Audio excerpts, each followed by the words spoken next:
Hi, everyone. I'm Dr. Gerald Maguire, founder of STARS, and I'm the host of our STARS podcast, STARS Speak, Understanding the Science of Stuttering, where voices are heard, understanding of stuttering grows, and awareness moves forward.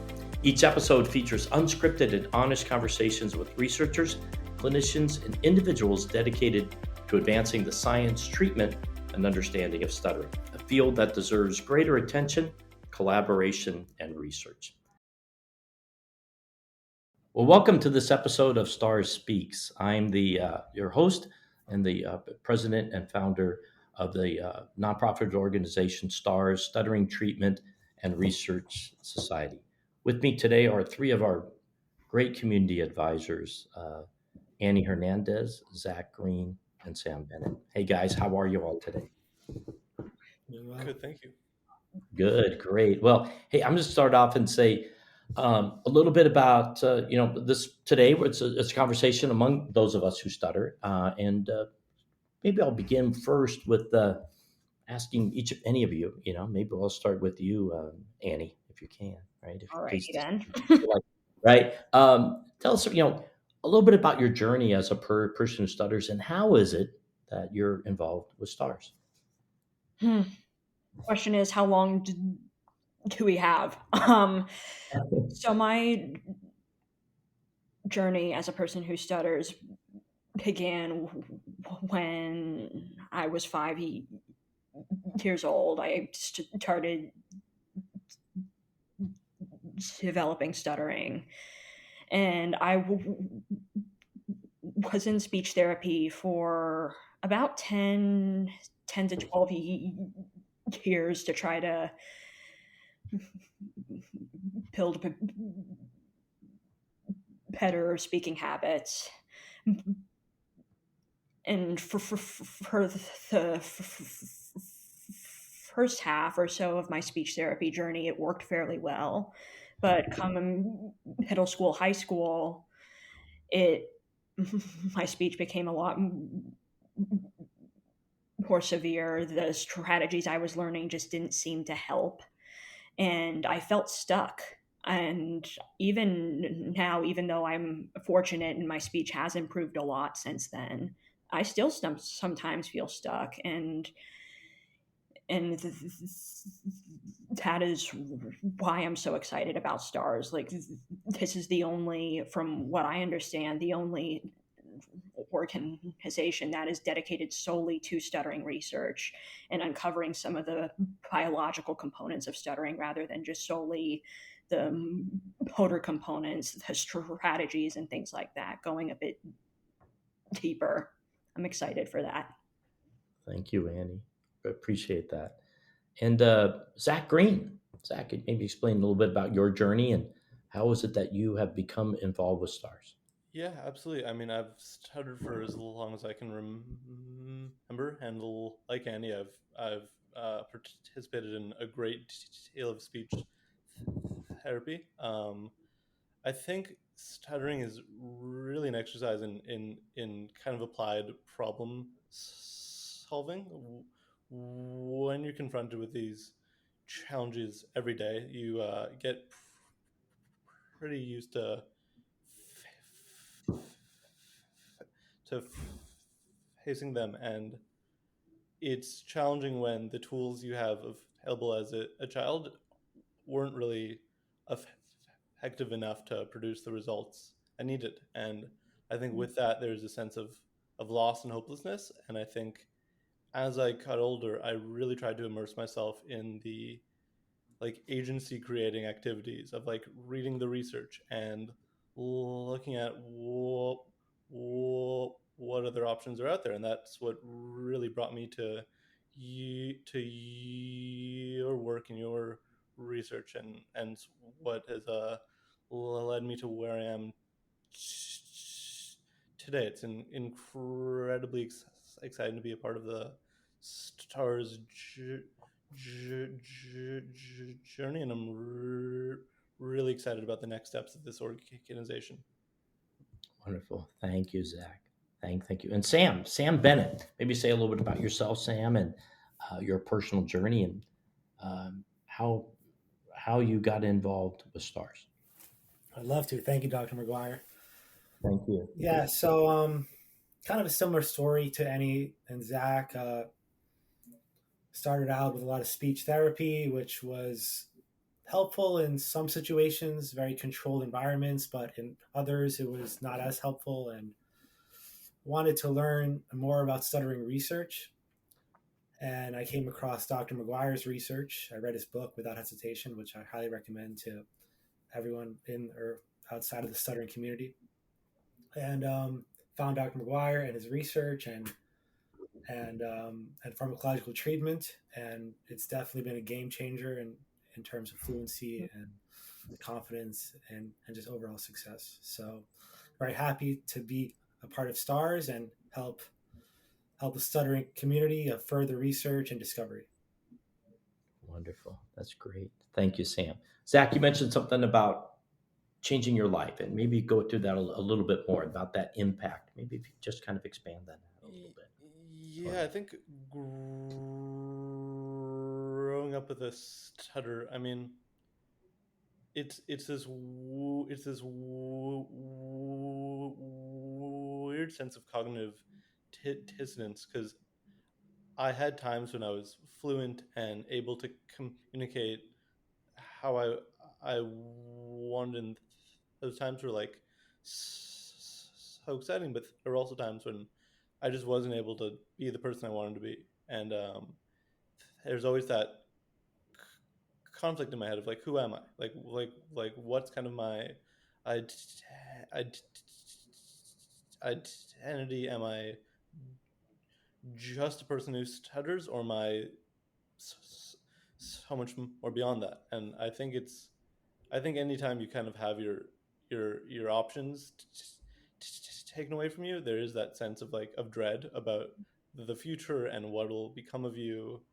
And I just feel incredibly fortunate to have all the help of the many talented professionals who've helped me along my journey and gotten me to a place where like I can see the future with something besides dread. There's a lot of optimism and excitement about what comes next, not just for me, but for the current generation of people who stutter, and what the field will look like in 5, 10, 15 years.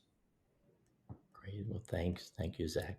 And Annie, you're in the scientific field, and so you also had a great message. The three of you really closed our first scientific conference that we held, where we educated healthcare professionals. And Annie, what was that message that you have, and what would you like to tell people out there today, not only the scientific community, but the whole stuttering community, about the message that you have and where we should go? Oh my word. So to anybody who stutters, first of all, that is listening to this, if you feel alone, if you feel like your struggles as a person who stutters are not being taken seriously, it is there is a reason why you are feeling that way. It's not in your head, and it's not your fault. I covered this a bit in my presentation at the STARS Research and Education Conference, but there is a significant shortage of research for funding for stuttering within the NIH. You compare it to things like Alzheimer's and cancer, and it's just peanuts. In 2023, stuttering, or rather a segment of the NIH that includes stuttering, received 0.4% of all NIH research funding. It's sad to me, and especially looking back on my childhood as a person who stutters, it was very, very challenging. And it's unfortunate when the scientific and medical communities are just kind of glossing over that. But I think with STARS and with that research and education conference, things are slowly changing, and I'm honored to be a part of that. That's great. Well, thank you, Sam. I know that you and Zach, and you talked about seeking out your own care, right, and seeking where that was.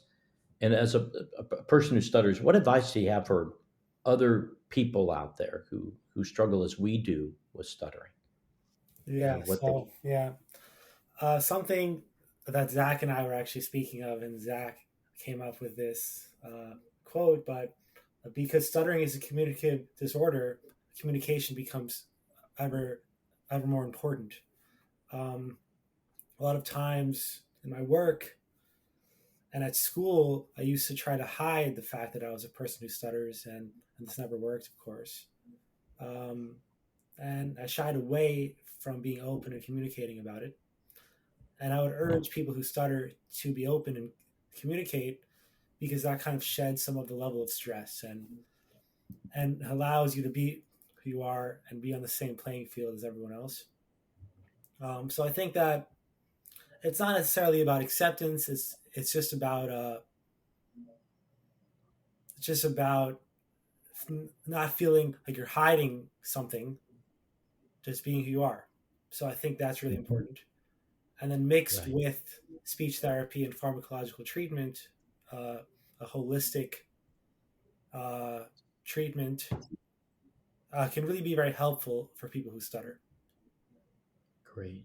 Thank you, Sam. And I think that's kind of our goal. Being a physician, as I am, especially a psychiatrist, is that I know my best treatments for patients, say with social anxiety, depression, et cetera, combines efficacious pharmacologic therapies and other forms of biologic therapies that we have now that are emerging with talk therapy. And it seems as if we've had this, let's say, this separation, this division in stuttering. And what message may you have, or any of you, to chime in here about for the greater healthcare community? What are the unmet needs that we have for us who stutter? Maybe I'll send that over to you, Sam, or Zach, or Annie. What needs to be done there?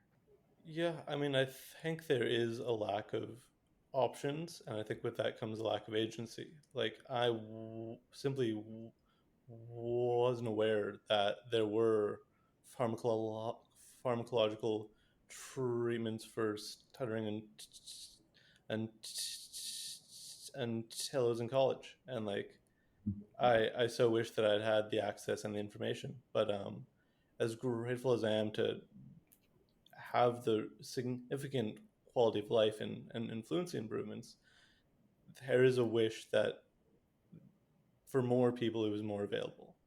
And I think acceptance is great, and I think all of the elements of a holistic treatment plan are critical. But a big piece of that, at least for me, was pharmacological treatment, and it changed my life. And I just want that to be available at least as an option for consideration to as many people as possible.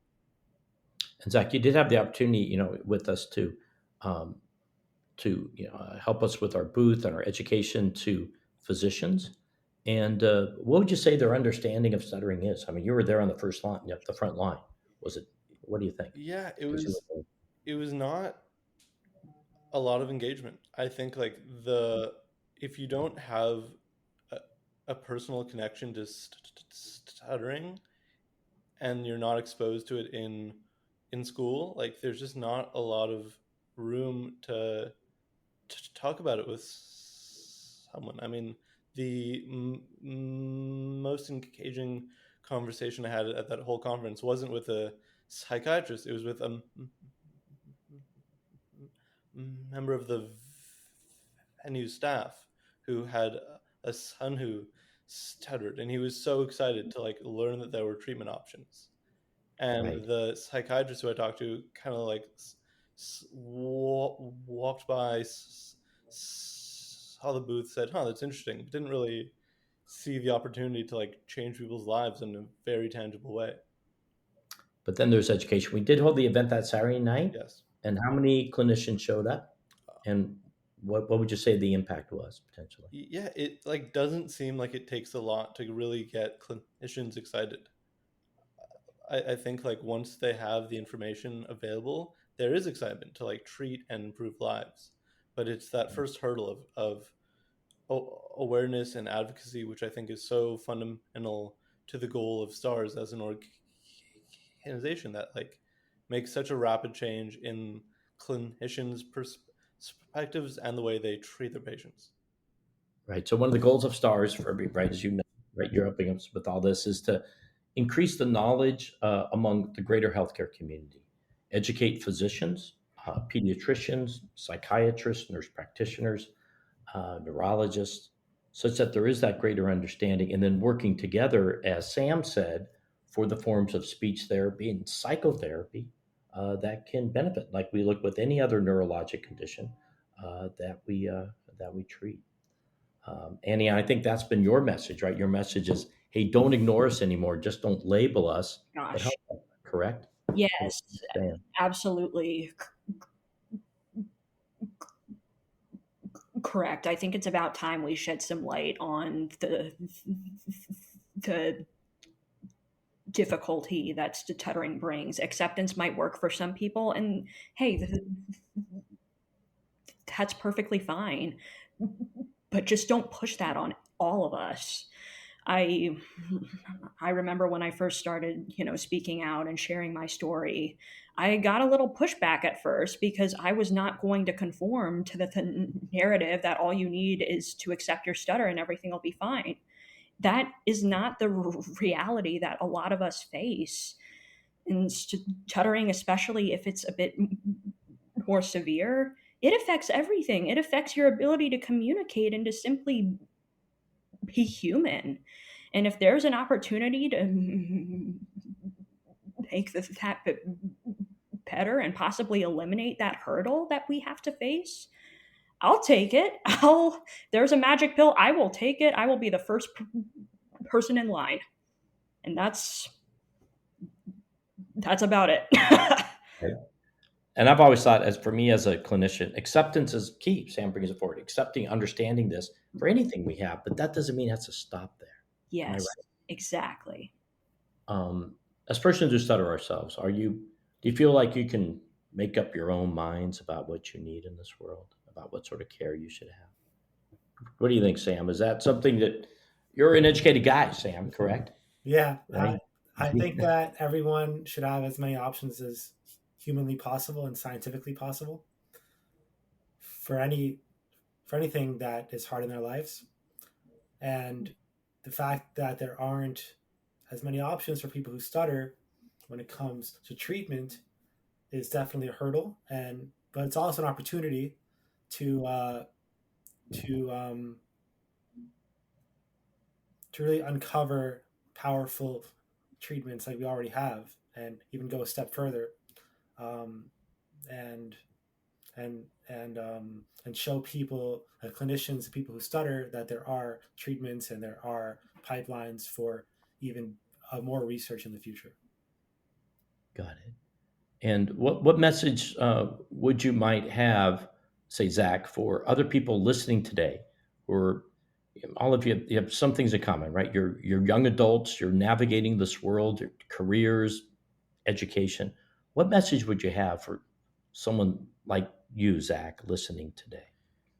Yeah, I mean, I so recall the like emotional state of both feeling that if only I'd worked harder on my techniques, like maybe this would all go away, and at the same time, kind of waiting for my life to begin. That like thinking that the real journey of my life would only start once I fix my speech, and it can lead to this like almost paralysis, kind of unable to begin but unwilling to start. And I think sometimes the best thing you can just do is start and reach out for help and ask your loved ones for support and talk to your doctor and engage in communities that have been invaluable to me. It's easy to wait, but I think you just have to start. Right. I think that's fantastic. And then, what as we go forward with stars, what would you like to see stars accomplish? We're coming up on our almost 1 year anniversary of our founding.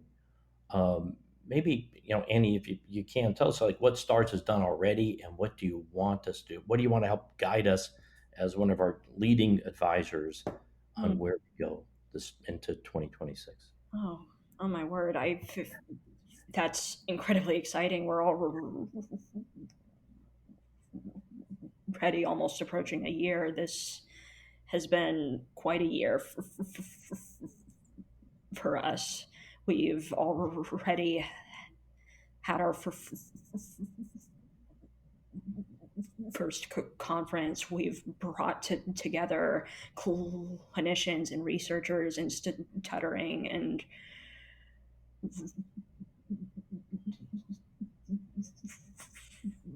really, I think for the first time started talking about stuttering in like a biological way. And I would love to continue that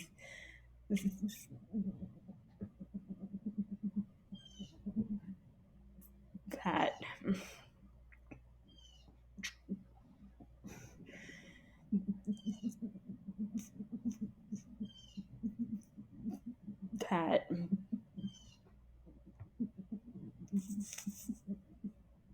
research and showing people there is so much more to this condition than we can even begin to understand. I'm also very excited about the possibility of starting a journal, a scientific journal solely for stuttering research. It would really be wonderful to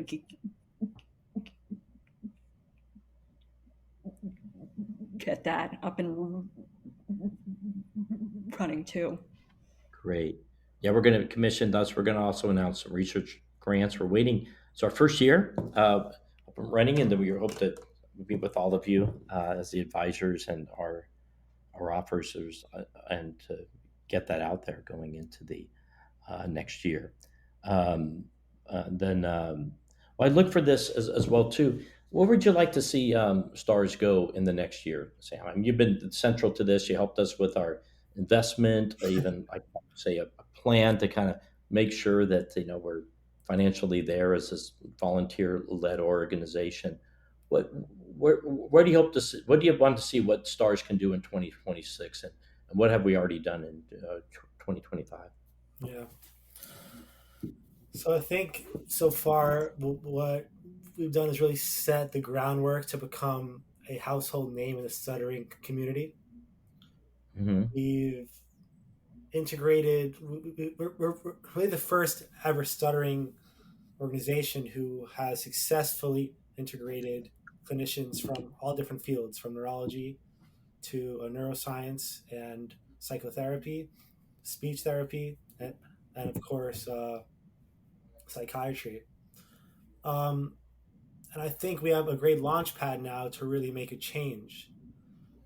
I know we talk about the future of stars, what it could look like, perhaps different star centers across the world that offer research and treatments to people who stutter. Perhaps looking at different sources of venture philanthropy and other sorts of ways to raise capital in order to really fund our mission. And then I think it's really important that we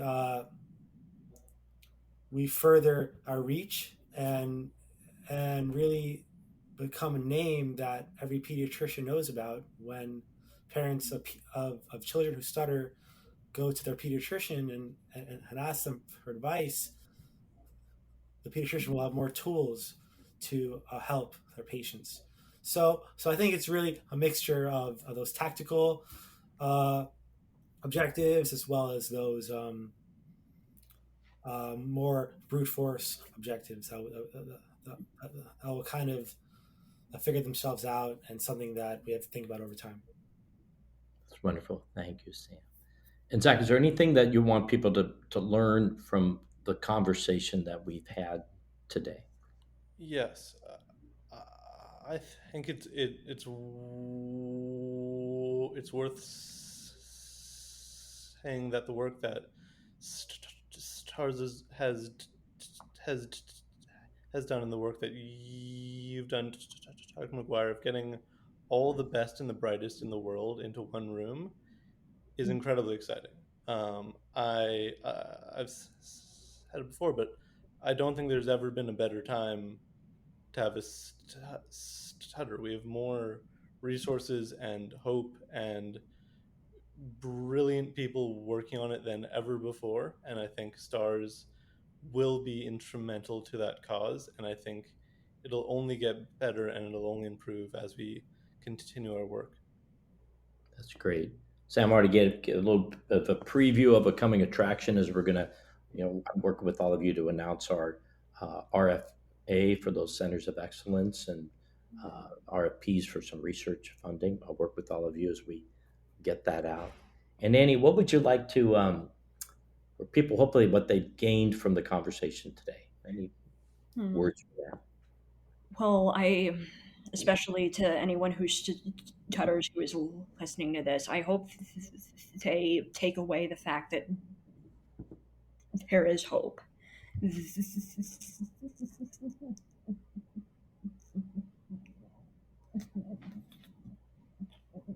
You don't have to simply accept your stutter. You don't have to feel defeated if speech therapy has not worked for you in and of itself. It's not your fault.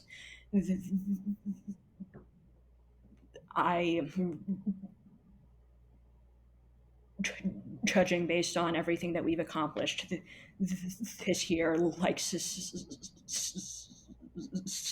said, laying the groundwork for everything that we'll be doing in the future.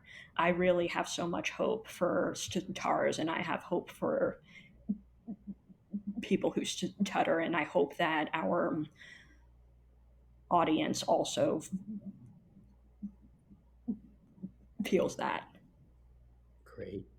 And Zach, if people want to get involved with Stars or follow this mission, what sort of things can they do? What are you building now for Stars? So Yeah, I think the website is kind of acting as our central hub of resources, information. We want to put together as much content and guide and guidance as we possibly can to provide options of how to talk to your doctor, about how to talk to your teachers, about how the people who care about you can best support you. I think there's such a wealth of information in this community, and I think right now it just comes down to like codifying and dispersing it. I think we're really well positioned to put together a lot of high quality research and guides on how to make people's lives better, and more importantly, how they can make their lives better. Great. And our commitment from Stars is that this information will be at no cost. We want to also to help develop guidelines, as we said, for the clinicians. We're working on that, and means to assess stuttering. All this as a way to provide it at no cost to everyone, and to have that level of accessibility. And Danny, when we do have the journal, it'll be open access. People can read it. They don't need to subscribe. That is going to be our commitment.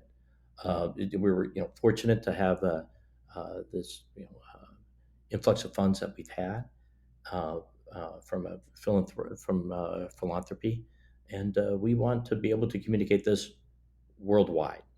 And so STARS is here. We're committed, less than a year old, but I believe we have a bright future.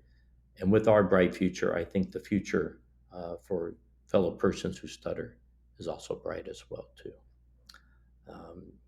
I want to thank you all today for spending time with me as we went through our STARS Speak episode, our podcast. I want individuals to reach out to our website, stutteringresearch.org, and also please feel to follow us on our social media as well too. I thank you all for listening in today, and please stay tuned for a future STARS Speak podcast. I'm Dr. Gerald Maguire. Thank you, Annie. Thank you, Zach. And thank you, Sam. Have a wonderful day.